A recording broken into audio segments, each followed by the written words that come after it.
Right, welcome back to the debate. Pulwama attack జరిగిన తర్వాత 40 మంది సిఆర్పిఎఫ్ జవాన్లు దుర్మరణం పాలయ్యి భారత జాతి మొత్తం రోధిస్తున్న వేళ రాష్ట్రంలో దేశంలో రాజకీయాల పరంగా కానీ లేకపోతే భద్రతా వైఫల్యాల పరంగా కానీ రకరకాల చర్చలు జరుగుతూనే ఉన్నాయి.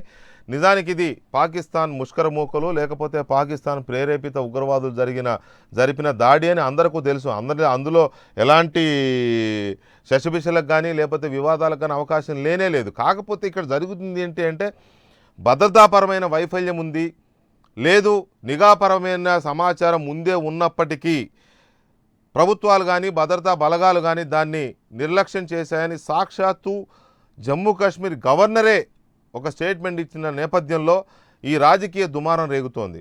ఇది ఏ ఒక నాయకుడో ఒకరో చేస్తున్న కామెంట్స్ కాదు. ఇది దేశంలో ఉన్న చాలామంది ముఖ్యమంత్రులు, చాలామంది ప్రతిపక్ష నాయకులు, చాలామంది సీనియర్ రాజకీయ నాయకులు, ఇంకా మాటకొస్తే డిఫెన్స్ ఎక్స్పర్ట్స్, ఆర్మీ ఎక్స్పర్ట్స్ కూడా, రిటైర్డ్ ఆర్మీ అధికారులు కూడా చాలామంది మాట్లాడుతున్న మాట ఖచ్చితంగా ఇది చేసింది ఉగ్రవాదులైనా కూడా మన నిర్లక్ష్యం కూడా దీనికి జతయింది, నిర్లక్ష్యం వల్లనే ఇవాళ వాళ్ళకు అవకాశం దొరికిందనేది సహజంగానే పోస్ట్ మార్టం జరిగిన ఘటన మీద. దాన్ని ఎందుకు ఇలా తీసుకుంటున్నారు? మాట్లాడిన ప్రతివాడు ఈ దాడికి వ్యతిరేకంగా మీన్స్ ఇందులో వైఫల్యాలను ఎత్తి చూపిన ప్రతివాడు పాకిస్తాన్కి దేశభక్తుడనో పాకిస్తాన్ ప్రధానిని సమర్థిస్తున్నారనో భారతదేశానికి దేశద్రోహులనో ఈ ముద్ర వేయడం అనేది చాలా ఎక్కువైపోయింది. This is not at all fair. భారతదేశం అన్న తర్వాత ఇది ఒక అతిపెద్ద దేశం, దాదాపు కొన్ని వందల సంఖ్యలో పార్టీలు ఉన్నాయి, చాలామంది సీనియర్ రాజకీయ నాయకులు ఉన్నారు, ఎక్స్పర్ట్స్ ఉన్నారు. ఎత్తి చూపుతారు, ఖచ్చితంగా పోస్ట్ మార్టం చేస్తారు, ఎత్తి చూపుతారు. ఈ ఎత్తి చూపే క్రమంలో మమతా బెనర్జీ అందరికంటే ఒక అడుగు ముందేసి మోడీని కాస్త ఘాటుగా విమర్శించారు. ఆ తర్వాత చాలా శరద్ పవార్ లాంటి వాళ్ళు, అఖిలేష్ యాదవ్ లాంటి వాళ్ళు కూడా, మాజీ ముఖ్యమంత్రి అఖిలేష్ యాదవ్ కూడా విమర్శించారు. ఈ క్రమంలోనే 3 రోజుల క్రితం చంద్రబాబు నాయుడు ఒక స్టేట్మెంట్ చేశారు. మిమ్మల్ని దాడి చేసిన నేపథ్యంలో, జమ్మూ కాశ్మీర్లో దాడి జరిగిన నేపథ్యంలో మీరు రాజీనామా చేసే అవకాశం ఏమైనా ఉందా ప్రధానమంత్రి?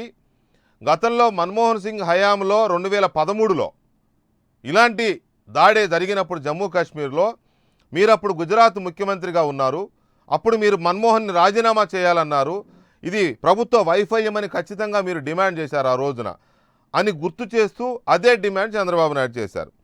దానికి అమిత్ షా చేసిన కామెంట్ చాలా సీరియస్ కామెంట్. పాకిస్తాన్ ప్రధానిని చంద్రబాబు నాయుడు సమర్థిస్తున్నారు, ఈయన మీద దేశద్రోహం కేసు పెట్టాలి అని. దాన్ని బీజేపీ శ్రేణులు సహజంగానే ట్రోల్ చేస్తూ ఉన్నాయి. ఇలా దేశంలో మాట్లాడిన ప్రతివాడిని దేశద్రోహి అని ఎలా అంటారు అనే దానికి భానుప్రకాష్ గారు ఏం చెప్తారో చూద్దాం. ముందు భానుప్రకాష్ గారు, జరిగిన ఘటనని ఎవరైనా పోస్ట్ మార్టం చేస్తారు. ఇది జర్నలిస్ట్ అయినా చేస్తాడు, పొలిటీషియన్ అయినా చేస్తాడు, ఎక్స్పర్ట్ అయినా చేస్తాడు, పొలంలో పని చేసుకునే కూలీ అయినా చేస్తాడు. అరే ఇంతమంది మన సైనికులు చనిపోయారే, ఎలా చనిపోయారు, మన సైడ్ నుంచి తప్పులు ఉన్నాయని చేసుకుంటారు ఖచ్చితంగా. అట్లా చేసిన ప్రతివాడు దేశద్రోహి అంటే ఎలా? మీరు చేస్తే దేశభక్తి, అవతల వాడు చేస్తే దేశద్రోహం అంటే ఎలా? దేశ ఆంతరంగిక విషయాల్లో కొన్ని చెప్పచ్చు, కొన్ని చెప్పలేని విషయాలు ఉంటాయి. అలాగే నేను ఒకటి చెప్తున్నా చంద్రబాబు నాయుడు గారికి, అయ్యా చంద్రబాబు నాయుడు గారు, మీరు ముఖ్యమంత్రిగా గరుడు సేవకి వస్త్రాలు ఇస్తూ కొండకు వచ్చే రోజున మీపైన దాడి జరిగింది తిరుమలలో. అంటే నేను ఉన్నటువంటి ప్రాంతానికి దాదాపు 1 కిలోమీటర్ దూరంలో. అప్పుడు ఏం చేస్తుంది మీ ఇంటెలిజెన్స్? స్వర్గీయ ఇందిరాగాంధీ సొంత సెక్యూరిటీ గార్డ్స్ ఆమెని అమ్మగారిని కాల్ చేయడం జరిగింది. ఆ రోజు ఏం చేస్తాను ఇంటెలిజెన్స్? ఐపీకేఎఫ్ శ్రీలంక పంపించారు, రాజీవ్ గాంధీ గారిని జాగ్రత్తగా ఉండండి అని చెప్పి, రాజీవ్ గాంధీని జాగ్రత్తగా ఉండమని చెప్పినటువంటి ఇంటెలిజెన్స్. కానీ ఆ రోజు పాపం రాజీవ్ గాంధీ గారు చనిపోయారు. ఏం చెప్తున్నా అంటే ఆత్మాహుతి దాడి జరిగినప్పుడు దాన్ని ఎవరు అరకట్లేరన్నా, ఈరోజు అందరూ జెండాల్ని అజెండాల్ని సిద్ధాంతాన్ని పక్కన పెట్టండి, అజెండాల్ని సిద్ధాంతాన్ని పక్కన పెట్టండి. దేశ భద్రత విషయంలో దయచేసి రాజకీయాలు చేయొద్దండి. కేవలం సైనికుల మరణాలను అడ్డం పెట్టుకొని భారతీయ జనతా పార్టీ రాజకీయ లబ్ధి పొందాలని చెప్పి ఒక పక్క మమతా బెనర్జీ గారు మాట్లాడుతుంటే దానికి చంద్రబాబు నాయుడు గారు అడ్డుపడుతున్నారు. భారతీయ జనతా పార్టీకి అవసరం లేదు. చంద్రబాబు నాయుడు గారి మీద దాడి జరిగింది కానీ, ఇందిరాగాంధీని సొంత అంగరక్షకులే కాల్చి చంపింది కానీ, పార్లమెంటు మీద దాడి జరిగింది వాజ్పేయి గారి హయాంలో. ఇలాంటి చాలా జరిగాయి, వాటిని ఎవరు సమర్థించట్లేదు. అవన్నీ ప్రభుత్వాల వైఫల్యాలని చెప్తున్నాం. పార్లమెంటు మీదే దాడి జరిగింది సార్, అంతకంటే భారతదేశ సార్వభౌమాధికారం మీదే దాడి జరిగింది. ఆ రోజు నేను చేయగలిగాం, మనం తప్పు అవన్నీ సమర్థించట్లే ఎవరు. అలాగే ఇప్పుడు కూడా సమర్థించట్లే. మీ వైఫల్య ఒక్క నిమిషం దినకర్ గారు, మీ వైఫల్యం ఉంది, మీ భద్రతా వైఫల్యం ఉంది, మీ నిఘా వైఫల్యం ఉందని అప్పుడు ఎలాగైతే విమర్శించారో ఇప్పుడు కూడా అలాగే విమర్శిస్తున్నారు. గుజరాత్ సీఎంగా ఉన్న మోడీ గారు మన్మోహన్ సింగ్ని రాజీనామా చేయాలన్నారు. ఆ రోజున ఆయన ఎలా అన్నారో ఈ రోజున మిగతా రాజకీయ నాయకులు ముఖ్యమంత్రులు అంటున్నారు. అన్నంత మాత్రం దేశద్రోహులు అయిపోతారా? మరి అప్పుడు నరేంద్ర మోడీ దేశద్రోహి అయ్యనాడా? దానికి కదా సమాధానం చెప్పాలి. ఖచ్చితంగా ఇప్పుడు నేను అందుకనే చెప్తున్నా, దయచేసి జెండాల్ని అజెండాని సిద్ధాంతాన్ని పక్కన పెట్టండి. మన వీర సైనికులు చనిపోయి వాళ్ళ కుటుంబాలు బాధపడుతుంటే ఈ రోజు మనం రాజకీయాలు మాట్లాడుకోవచ్చు.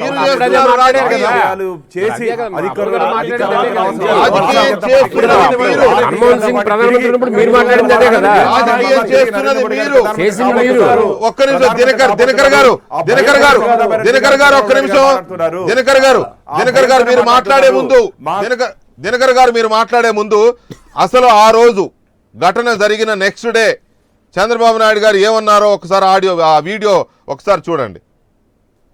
తర్వాత మనం ఒక విషయం గుర్తుపెట్టుకోవాల్సింది, మొన్నటి వరకు జమ్మూ అండ్ కాశ్మీర్ పరిపాలన వీళ్ళ చేతుల్లో ఉంది, కేంద్ర వ్యవస్థలన్నీ వీళ్ళ చేతుల్లోనే ఉన్నాయి. సమాచారాన్ని సరిగా వినియోగించుకుని తీవ్రవాదుల యొక్క కదలికల్ని ఎప్పటికప్పుడు పసిగట్టి దాడి జరగకుండా నివారించాల్సిన బాధ్యత కేంద్ర ప్రభుత్వం పైన ఉంది. అదే సమయంలో మీరు ఒకసారి చూస్తే, ఒకప్పుడు మన్మోహన్ సింగ్ ప్రధానమంత్రిగా ఉన్నప్పుడు ఈ రోజు ఉండే ప్రధానమంత్రి ఆ రోజు ముఖ్యమంత్రిగా ఉండే అడుగుతాడు. ఆ రోజు గుజరాత్లో ముఖ్యమంత్రిగా ఉన్నాడు. జమ్మూ అండ్ కాశ్మీర్లో సైన్యపైన దాడులు జరిగినప్పుడు ఆయన ఒక మాట అడిగింది, జరిగిన పరిణామాలకు ప్రధానమంత్రి బాధ్యత వహించాలి, పాలనలో జవాబుదారీతనం ఉండాలి, కేంద్ర నిఘా వ్యవస్థల్ని ప్రతిపక్షాలపై కాకుండా తీవ్రవాదుల కదలికపై దృష్టి సారింపజేసి దాడులు జరగకుండా చేయాల్సిన బాధ్యత కేంద్రంపై ఉంది. ఇది పూర్తిగా కేంద్ర వైఫల్యమని ఆ రోజు ఆయన మాట్లాడారు. ఈరోజు నేను అడుగుతున్నా, మీరు ఆ రోజు ఆ మారిగా మాట్లాడినప్పుడు ఈ రోజు కూడా మీకు ఇది వర్తిస్తుంది. ఆ రోజు ముఖ్యమంత్రిగా ఉంటే ప్రధానమంత్రిని మీరు క్రిటిసైజ్ చేశారు, ఇప్పుడు మీరు ప్రధానమంత్రిగా ఉన్నారు. మీ వైఫల్యం కూడా కప్పిపుచ్చుకోకుండా తక్షణ చర్యలు తీసుకుని సైనికుల మనోభావాల్ని కాపాడవలసిన బాధ్యత మీ మీద ఉంది. మేము ఈ దేశ పౌరులుగా ఒకటే హామీ ఇస్తున్న సైనికులకు రైట్. దినకర్ గారు, ఆ రోజు ఏదైతే ప్రధానమంత్రిగా మీరు బాధ్యత వహించాలని నరేంద్ర మోడీ గారు అన్నారో, ఇవాళ మమతా బెనర్జీ, చంద్రబాబు నాయుడు ఇతరులు అదే అడుగుతున్నారు. పాయింట్ నెంబర్ 1, దేశంలో ఉన్న నిఘా వ్యవస్థల్ని దేశంలో ఉన్న ప్రతిపక్ష పార్టీలను వేధించడం కోసం, ఉపయోగించడం కోసం కాకుండా అవి చేయాల్సిన పని వాటిని చేయనివ్వండి అని ఆ రోజు మీరు అన్నారు. కానీ ఈ రోజు మీరు దానికి విరుద్ధంగా చేస్తున్నారు అనేది ఇంకొక మాట. దినకర్ గారు ఇప్పుడు చెప్పండి అమిత్ షా కామెంట్స్ మీద. ఇప్పుడు సార్ అనేక జాతీయ మీడియాలో కూడా ఈ అంశాలకు సంబంధించి ఈ 6 రోజులు ఉటంకిస్తూ వస్తా ఉన్నాం. ఒక లేఖ దొరికింది నాకు. ఇది ministry of home affairs police 2 division G desk, border security force వాళ్ళు, అలాగే సిఆర్పిఎఫ్ వాళ్ళు ఒక లెటర్ కేంద్ర ప్రభుత్వానికి రాయటం జరిగింది. ఆ UO number with reference to UO number 2400/OPS/17 class 7/2018/396/97 అనే దాన్ని ఉటంకిస్తూ 7/1/2019 MI-17 హెలికాప్టర్లు పంపించండి ఎయిర్ లిఫ్టింగ్ కి, బిఎస్ఎఫ్ అలాగే సిఆర్పిఎఫ్ కి సంబంధించినటువంటి వారిని ఎయిర్ లిఫ్ట్ చేయాలి. అది కూడా ఎప్పుడు 2 months జనవరి ఫిబ్రవరి మంత్స్ కి అని రిక్వెస్ట్ చేయటం జరిగింది కేంద్ర ప్రభుత్వాన్ని, బోర్డర్ సెక్యూరిటీ ఫోర్స్ వాళ్ళు. అంటే స్పష్టంగా ఈ 2 నెలల్లో ఉండే ప్రాక్టికల్ ఇబ్బందులు ఏంటంటే, సెలవులకు వెళ్ళినటువంటి సిఆర్పిఎఫ్ వాళ్ళు కానీ బిఎస్ఎఫ్ వాళ్ళు కానీ వేలాది మంది వస్తారు. వాళ్ళ విధులకి చేర్చడానికి ఎక్కువ మంది ఒకేసారి వస్తే భద్రతా ఇబ్బంది వస్తుంది. కాబట్టి వారికి సంబంధించినటువంటి దానిలో, ఆ భద్రతకి సంబంధించినటువంటి దానిలో వారికి ఏదైతే ఆ భద్రత కల్పించడానికి ఎక్కడైతే తీవ్రవాదుల నుంచి ముప్పు ఉంటుంది అనేటటువంటి ఉద్దేశంతో రాసినటువంటి స్పష్టమైనటువంటి లేఖ, దాన్ని తొక్కి పెట్టారో. ఇవాళ ఆ లేఖని తొక్కిపెట్టినందువల్ల వచ్చినటువంటి ఇబ్బంది ఇవాళ ఈ అంశాన్ని మేము లేవనెత్తితే ముఖ్యమంత్రి గారు భద్రతా వైఫల్యం ఏదైతే ఇంటెలిజెన్స్ రూపంలో వచ్చింది అని స్పష్టంగా మాట్లాడితే దేశద్రోహి అయిపోయాడా? ఆంధ్రప్రదేశ్ కి సంబంధించినటువంటి ఒక్క సిఆర్పిఎఫ్ జవాన్ కూడా అక్కడ అందరికన్నా ముందు 5 లక్షల వరకు మా వంతు వస్తున్నా సార్, వస్తున్నా ఆగండి,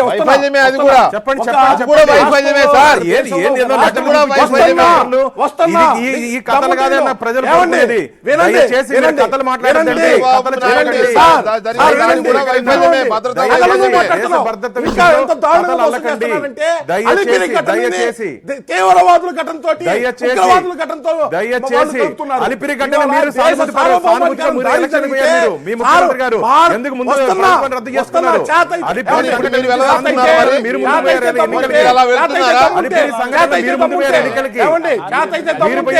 సుప్రీంకోర్టు తీర్పిచ్చారు.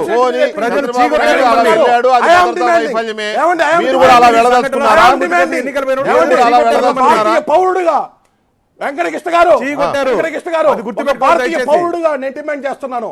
అలిపిరి ఘటన మీద, పుల్వామా ఘటన మీద సిజేఐ ఆఫ్ సుప్రీంకోర్టు తోటి ఎంక్వైరీ అయిపోయింది. ఎవరి భద్రతల వైఫల్యమో ఏ విధంగా తెలిసినా గానీ ముందుగానే జాగ్రత్త చర్యలు తీసుకోవాలని మాట్లాడతారా? దేశం మీద బుద్ధుండాలి. అసలు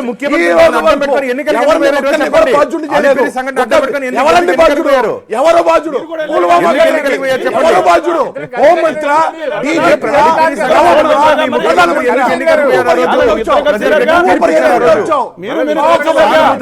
ఎన్నికల్లో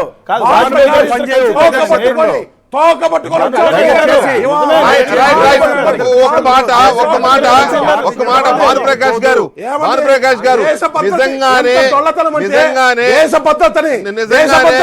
కాదు, రాష్ట్రంలో జరిగిన సంఘటనతో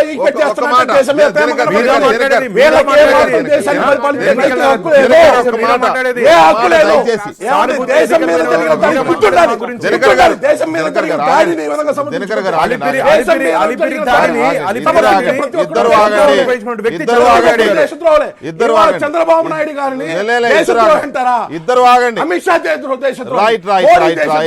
రైట్ ఆగండి దయచేసి, ఇద్దరు ఆగండి దయచేసి ఒక్క నిమిషము. ఒకటి భానుగారు మీ పాయింట్స్ విన్నాము, అవి కూడా వైఫల్యాలే, వాటిని ఎవరు సమర్థించట్లే ఇక్కడ.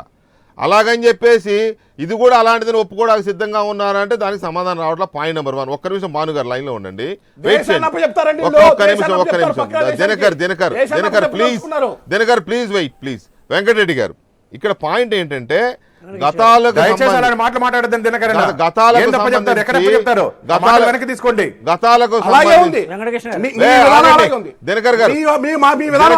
ఎవరు ఆవేశానికి పోవద్దు, దయచేసి ఎవరు ఆవేశానికి పోవద్దు.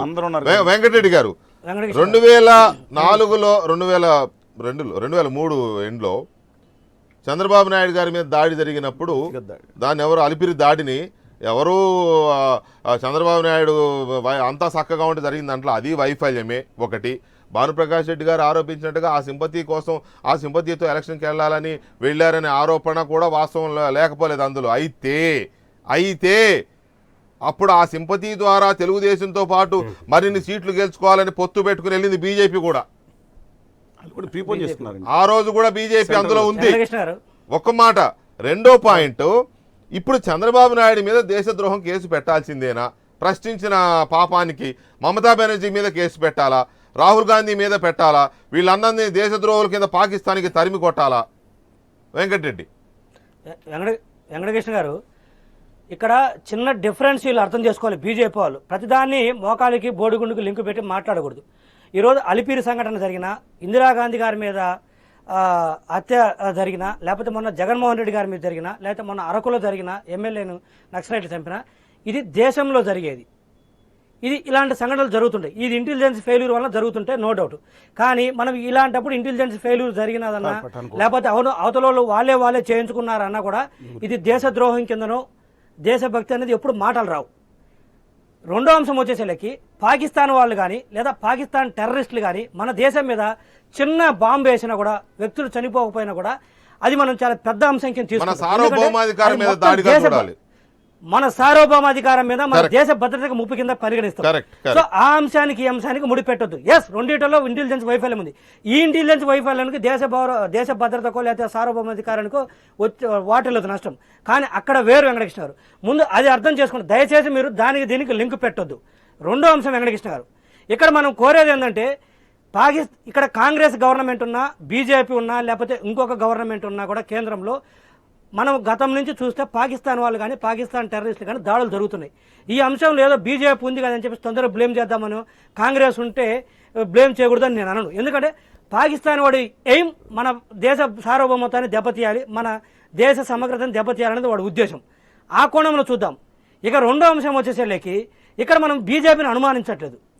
ఇక్కడ జరిగిన పరిణామాలు చూస్తే దేశ సార్వభౌమత్వానికి ప్రమాదం జరిగే అంశంలో మనం చాలా జాగ్రత్తగా ఉండాలి.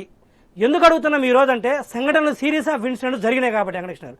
2016 జనవరిలో పఠాన్కోట్లో డిఫెన్స్ ఎయిర్ ఫోర్స్ మీద సాక్షాత్ ఆ జిల్లా ఎస్పీ వెహికల్ని దొంగతనం చేసి టెర్రరిస్టులు వచ్చి డిఫెన్స్ ఎయిర్ ఫోర్స్ మీద దాడి చేసిపోయారు పంజాబ్లో పఠాన్కోట్. 2016 సెప్టెంబర్లో యూరి మీద వచ్చేసి డిఫెన్స్ ఆర్మీ వాళ్ళు ఎవరైతున్నారో వాళ్ళ స్థావరాల మీద దాడి చేసిపోయారు. 2019 ఫిబ్రవరి 14న ఏకంగా 40 ఇంతమంది సిఆర్పి సిబ్బంది వెళ్తుంటే 350 కేజీల ఆర్డీఎక్స్ వెంకటకృష్ణ గారు.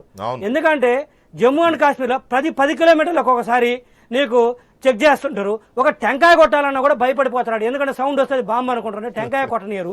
అదొకటి. ఒక స్పీడ్ లిమిట్స్ ఉంటాయి, ప్రతి 10 కిలోమీటర్లకు ఒకసారి వెరిఫై చేస్తుంటారు. ఇన్ని నేపథ్యంలో ఉంటే 350 కిలోల ఆర్డీఎక్స్ తీసుకొని వచ్చి ఆడ దాడి చేస్తే అనుమానపడొద్దా? మనకు హైదరాబాద్ వెంకటకృష్ణ గారు, మీరు సీనియర్ యాంకర్, మీరు జర్నలిస్ట్, మీకు తెలుసు, హైదరాబాద్లో కానీ లేకపోతే ఎక్కడన్నా కానీ కిలో ఆర్డీఎక్స్ వచ్చిందంటే మన పోలీసు వాళ్ళు 24 గంటల్లో పట్టుకుంటారు.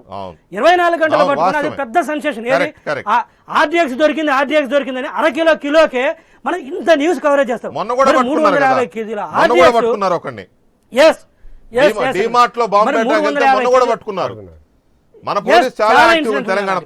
హైదరాబాద్ పోలీస్ మరి అలాంటి ఒప్పుకోవాలి, ఎవరైనా సరే ఒప్పుకోవాలి. అలాంటిది 350 కేజీల ఆర్డీఎక్స్ సేకరించడానికి ఎంత టైం పడుతుంది, దాన్ని క్యారీ చేయడానికి ఎంత పడుతుంది, ఒక టెంకాయ కొట్టడానికి అలౌ చేయరే జమ్మూ అండ్ కాశ్మీర్లో సౌండ్ వస్తుందని. మరి ఇన్ని నేపథ్యంలో వస్తే అనుమానాలు నివృత్తి చేసుకోవాలి, నెక్స్ట్ టైం జాగ్రత్తగా ఉండాలని కోరితే దాన్ని దేశభక్తికి ఎందుకు లింకు పెడతారు? 2008 వెంకటకృష్ణ గారు 2008 నవంబర్ 26న దాడి జరిగింది బాంబేలో కాంగ్రెస్ గవర్నమెంట్ ఉన్నప్పుడు. ఏం చేశారు? ఇమీడియట్ గా అలర్ట్ అయిపోయి ఎన్ఐఏ నేషనల్ ఇన్వెస్టిగేషన్ ఏజెన్సీని ఒక చట్టం తీసుకొచ్చారు. Please wait. ఒక ఎన్ఐఏ చట్టాన్ని తీసుకొచ్చారు, ఒక ఎన్ఐఏ ఎన్ఫోర్స్మెంట్ ఏజెన్సీని తీసుకొచ్చాము. NIA is mean purely for terrorist attacks. NIA అనేది టెర్రరిస్ట్ అటాకులను అరికట్టడానికి, వాళ్ళు చేసే కుట్రల్ని ముందే కనుక్కోవడానికి. కానీ మనం ఏం చేస్తున్నాం ఈరోజు? ఎన్ఐఏని దేనికి ఉపయోగించుకుంటున్నాము? అదొకటి. 2001లో పార్లమెంటు మీద దాడి జరిగింది. ఆ రోజు కూడా ఏమన్నది? ఎప్పుడు వస్తుందండి వెంకటకృష్ణ గారు? ఎవరికి లేదు దేశభక్తి ఈ దేశంలో? ఎవరికి లేదు? ఈ దేశం ఫుడ్ తింటూ, ఈ దేశ గడ్డ మీద ఉంటూ, ఈ నీళ్లు తాగుతూ ఎవడు సపోర్ట్ చేస్తాడు? పాకిస్తాన్ మీద క్రికెట్ ఓడిపోతే మనం తట్టుకోలేము వెంకటకృష్ణ గారు. పాకిస్తాన్ మీద భారతదేశం క్రికెట్ లో ఓడిపోతే మనం తట్టుకోలేము. క్రికెటర్స్ మీద ఇంటి మీద కొట్టడానికి పోతున్నాము.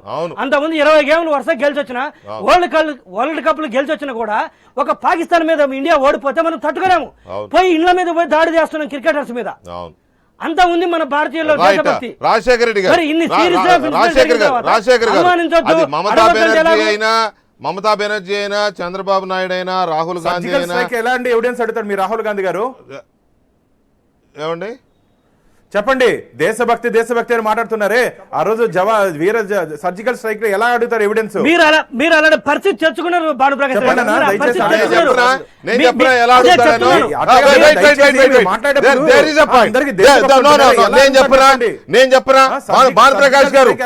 భానుప్రకాష్ గారు, నేను చెప్పనా?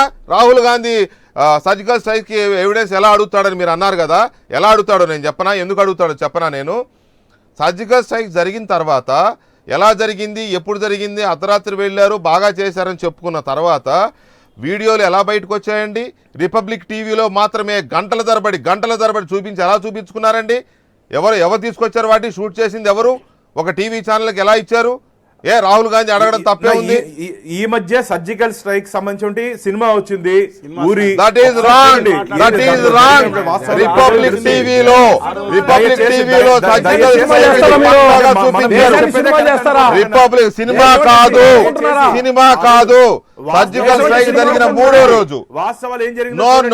నో భానుప్రకాష్ గారు ప్లీజ్ సరిదిద్దుకోండి. భానుప్రకాష్ గారు అన్ని విషయాలు అందరికీ తెలియాలనే లేదు. అన్ని విషయాలు చెప్పండి. అన్ని విషయాలు అందరికీ తెలియాలనే లేదు. సర్జికల్ స్ట్రైక్ జరిగిన 3వ రోజున నైట్ విజన్ కెమెరాస్ తో సైనికులు తీసిన విజువల్స్, ఫ్లైట్ లో వెళుతూనో లేకపోతే నడిచి వెళ్తూనో తీసిన విజువల్స్ ను రిపబ్లిక్ టీవీ మాత్రమే ఎక్స్క్లూజివ్ గా, ఎందుకంటే అది మీ ఎంపీకి సంబంధించిన ఛానల్, అది బీజేపీ ఎంపీకి సంబంధించిన ఛానల్, అది వాటిని 3 రోజుల తర్వాత రిపబ్లిక్ టీవీకి మాకు సంబంధం లేదన్న దయచేసి. సరే తెలుసుకోండి మీ ఎంపీ గారే ఓనర్, మీ ఎంపీ గారే. ఎనీవే దాన్ని కాసేపు అక్కడ పక్కన పెడదాం. రాజశేఖర్ గారు, మమతా బెనర్జీ కావచ్చు, చంద్రబాబు నాయుడు కావచ్చు, రాహుల్ గాంధీ కావచ్చు, అరవింద్ కేజ్రీవాల్ కావచ్చు, జగన్మోహన్ రెడ్డి గారు కావచ్చు, కేసీఆర్ గారు కావచ్చు, ఎవరైనా ఈ దాడిలో లోపాన్ని లేకపోతే వైఫల్యం ఇలా ఉందని సాక్షాత్తు కాశ్మీర్ గవర్నరే చెప్పాడు కదా. అందులోనూ కేంద్ర పరిపాలన ఉంది, ఇప్పుడు అక్కడ రాష్ట్రపతి పాలన సాగుతోంది. రాష్ట్రపతి పాలన సాగుతున్న టైంలో గవర్నరే చెప్పిన దాన్ని బేస్ చేసుకుని మాట్లాడితే దేశద్రోహులు అయిపోతారా? ఇమ్రాన్ ఖాన్ని, పాకిస్తాన్ ప్రధాని సమర్థించినట్టు అవుతుందా? ఇలాంటి మాటలు మాట్లాడవచ్చున ఎవరినైనా? నేను ఒకటే చెప్తున్నాను వెంకటకృష్ణ గారు, ఇది సమయం కాదు, ఇది రైట్ టైం కాదు విమర్శలు చేసుకోవడానికి.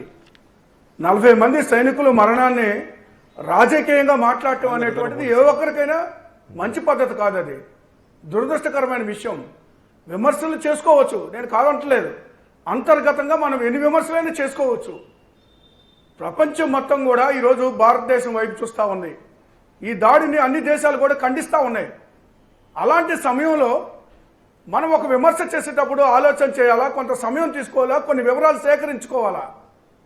లేకపోతే సైలెంట్ కూర్చోవాలి. చంద్రబాబు నాయుడు గారు మాట్లాడినటువంటి మాటలో ఈ దాడికి పాకిస్తాన్కి ఎలాంటి సంబంధం లేదని పాక్ ప్రధాని గారు చెప్పారు అని మాట్లాడారు. అది సరైనటువంటి మాట కాదు. ఎందుకంటారా, ఈ రోజు ఆర్డిఎక్స్ అనేటువంటిది పాకిస్తాన్ నుంచి ఇండియాకు వచ్చిందనేటువంటిది వివరాలు మన దగ్గర ఉన్నాయి. అలాంటి పరిస్థితుల్లో పాకిస్తాన్ మీరు చెబుతానే పాకిస్తాన్ ప్రధానమంత్రి నవాజ్ షరీఫ్ అనే పదాలు చంద్రబాబు నాయుడు గారు ఎక్కడన్నారు? జగన్మోహన్ రెడ్డి గారు ఏమన్నా స్క్రిప్ట్ రాసి ఇచ్చారా? సాక్షి పేపర్ స్క్రిప్ట్ రాసి ఇచ్చిందా? లేదు. మీరు ఒకసారి మీరు చూడండి, మీరు ప్లే చేయండి.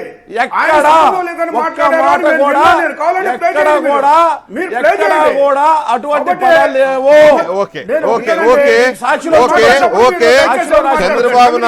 చంద్రబాబు నాయుడు గనక అలాంటి మాట అని అన్నారనే వీడియో మీ దగ్గర ఉంటే నాకు ఇవ్వండి, ఇప్పుడే ప్లే చేస్తా. రాజశేఖర్ గారు, నా దగ్గర ఉన్న వీడియో నేను నెక్స్ట్ డేనే జరిగిన ప్రసంగం, క్షమాపణ చెప్పాలి, లేకపోతే క్షమాపణ చెప్పాలి. నెక్స్ట్ డే జరిగిన ప్రసంగం నేను ప్లే చేశాను. మీ దగ్గర ఏమైనా ఉంటే నాకు ఇవ్వండి, నేను ప్లే చేస్తాను. అవసరం లేదు. అంటే మీరు అలిగేషన్ చేశారు కదా ఇలా అన్నాడు అని మీ దగ్గర ఏమన్నా ఉంటే ఆడియో గానీ వీడియో గానీ ఉంటే నేను ప్లే చేస్తాను. I'm ready sir. Chandrababu Naidu గారు ఎవరైనా మీ దగ్గర వీడియో గానీ ఆడియో గానీ ఉంటే ఇప్పుడే ప్లే చేస్తా, పంపించండి. నా ఫోన్ పంపించండి, ఇప్పుడే ప్లే చేస్తా.